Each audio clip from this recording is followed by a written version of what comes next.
Tyler begins to shriek in terror, and his voice echoes throughout the house. Kinsey, on the other hand, is able to keep her composure at least long enough to calmly ask her brother if he could please put the top of his head back on. "Now?" Bode asks. "I just opened it." Tyler begins to stammer and point at his little brother, attempting to make any kind of sense out of what he is saying, and Kinsey attempts to calm him down. "Guys," Bode begins before they are interrupted by their mother, Nina Locke. "What's going on? What's wrong? Tyler? Kinsey?" she asks as she pokes her head into the room.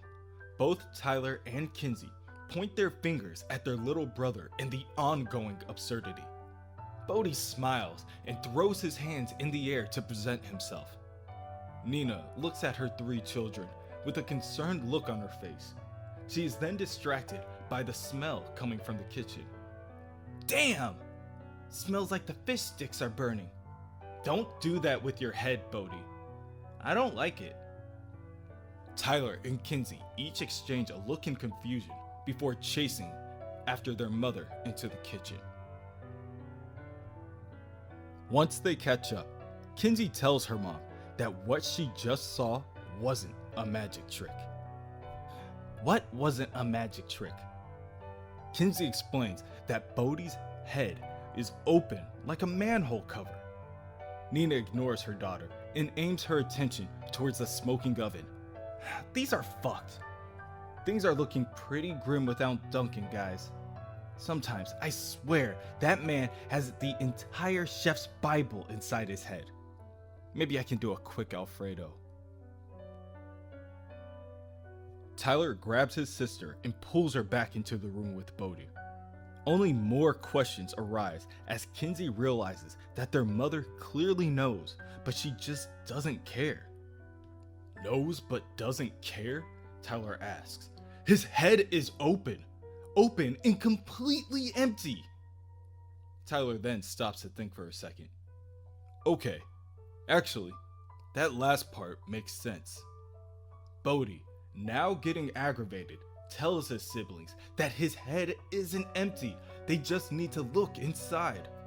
Kinsey drowns out the sound of her little brother as she pieces together everything that has been going on with the keys. "It's all true," she mumbles. "Sam Lesser, the crazy things Sam believed about secret keys, it's..." Yeah, it is," Tyler answers. Tyler then tells Kinsey about his experiences with the door and becoming a ghost. Later, he told himself he passed out when Sam was choking him and imagined the rest. But he knew he was lying to himself all along. Bode begins to raise his voice. "Guys, this gets way cooler! Just look in my head!" Tyler then lets out another groan in disgust before him and Kinsey peek over the precipice. The two peer over and see a litany of crude drawings, creations, and duplications of Bode and the rest of them. Toy trucks, dinosaurs, their old phone number, and even their father, all running around and playing. They also see their little brother standing right behind them, looking into his own head.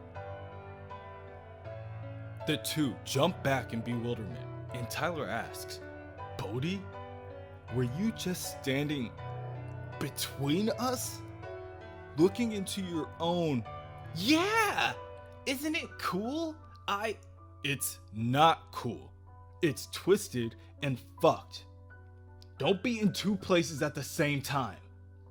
Tyler then tells his sister, "I have an ethics paper due on Monday, and I've barely started the reading, and I feel like it's a lot to deal with a secret world in Bode's head." Bode once again raises his own voice in frustration. "Stop talking! This is important. You need to act like big kids. I think we can do something with this." "Like what?" "Like, put things in." Oh, no, dude! Tyler watches as his little brother scurries to the nearby bookcase and grabs onto a book titled The Chef's Bible and forcibly crams the 300+ page book into his open skull. So, everything in my head is all the stuff I know, right? I was just thinking, why can't we just put more stuff in there? There. Tyler, in disgust, asks, So do you know stuff about cooking now? That is so very wrong looking. Kinsey asks, like, how could you make fettuccine alfredo? 1 cup of whipping cream, 1 cup light cream, 1/4 cups butter softened, 1 and 1/2 cups freshly grated Parmesan cheese. That's fine, Bode. 1/4 teaspoons of freshly ground pepper, salt, nutmeg. All right, enough. Cut it out. Tyler, still watching, wonders aloud, what's a tisp? He then sees Kinsey approach Bode as she reaches her own hand inside his head.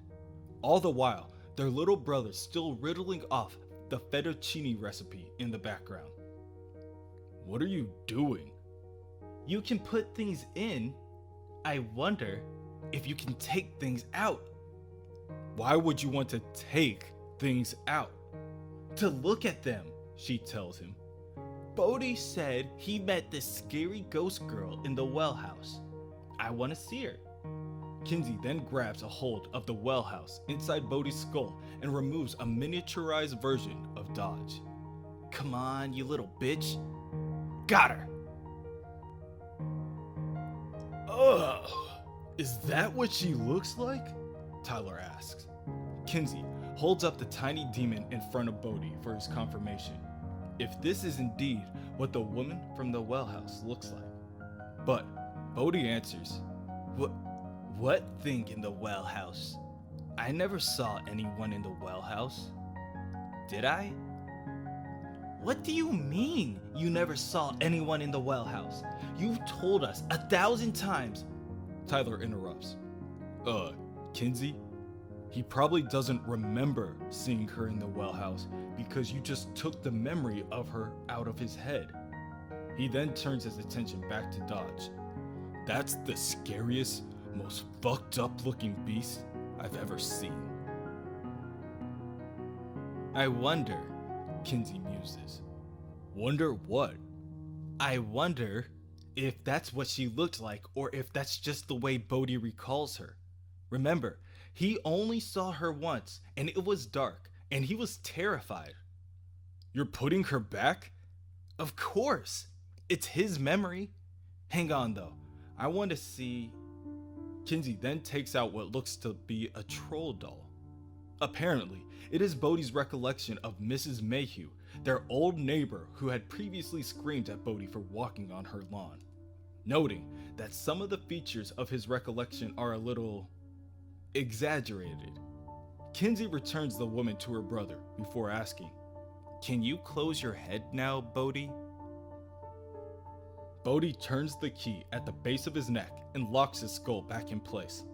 After Kinsey sees that her little brother has complied, she holds her hand out and asks, Can I see the key? Okay, but I want it back. I found it in the pool out. I don't care where you found it, Kinsey snaps. You don't tell anyone else about this. And don't talk to Mom about it. Talking about keys is only going to get her upset, and she can't see what it does anyway. This is our secret. No one else knows except you, me, and Tyler.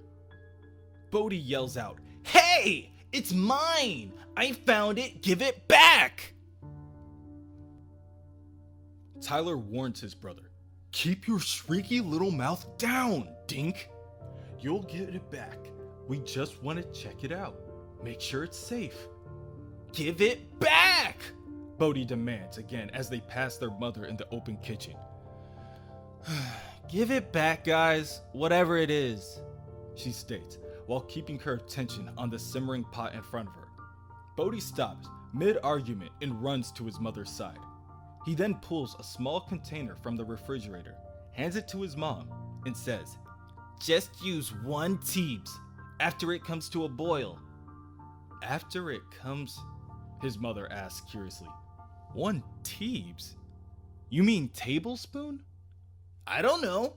Bode chuckles before running back after his siblings. Later that night, Kinsey is studying on the roof.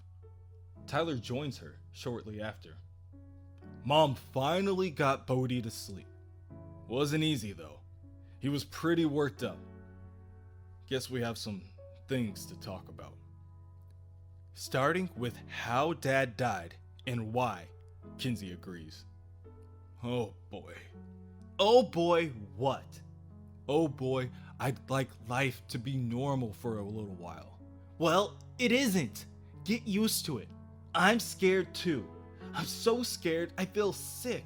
But we can't just ignore shit and hope it goes away. Tyler sits there for a moment and absorbs his sister's words. That thing in the well house? Sam came here to set her free. He was after 2 keys.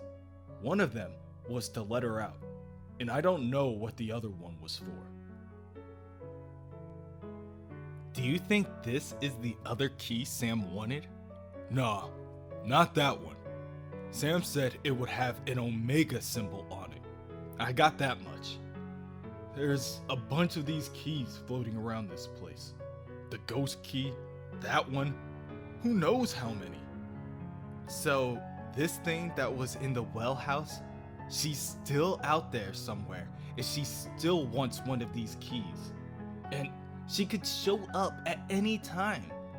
Mom needs to know. Mom looked right into Bode's head, open like a bucket, and just wandered off. If she didn't believe that when it was staring her right in the face, then she isn't going to believe we might get attacked by Bode's homicidal echo. You believe how warm it is? It still feels like summer.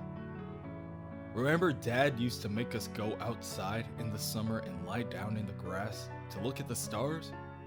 He told Mom if anything ever happened to us, we should come here to Lovecraft, to Key House, that we'd be safe here.